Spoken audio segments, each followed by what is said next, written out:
Bon, là je me retrouve avec un PC à upgrade.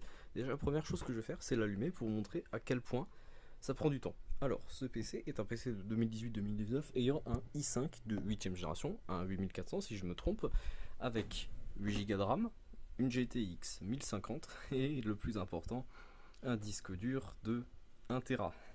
Problème, c'est que ça prend une plombe à démarrer. Là, vous en avez la démonstration. Là, le BIOS n'est même pas encore démarré. Voilà.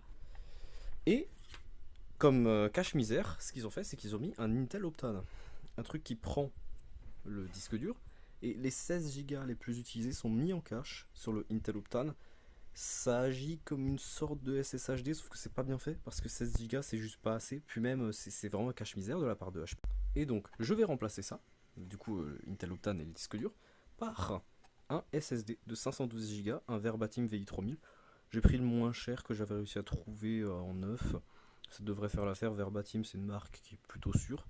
Et je vais rajouter une barrette de RAM. Alors, c'est pas une barrette de 8 Go, c'est une barrette de 4 Go, mais avec 12 Go de RAM, ça devrait un peu aider. Puis même, la personne qui m'a filé le PC pour l'amélioration jouera que à des jeux qui, bon, War Thunder, World of Tanks, ça ne requiert pas énormément de RAM. Et ouais, franchement là, le PC il a besoin urgemment d'une mise à niveau. Hop, déjà faut enlever cette barre de métal là qui nous empêche l'accès à tout le PC, qui est fixée avec 4 vis Torx. Je sais pas pourquoi ils ont fait ça, d'ailleurs toutes les autres vis de la carte mère c'est des Torx. Heureusement que j'ai mon tournevis Torx.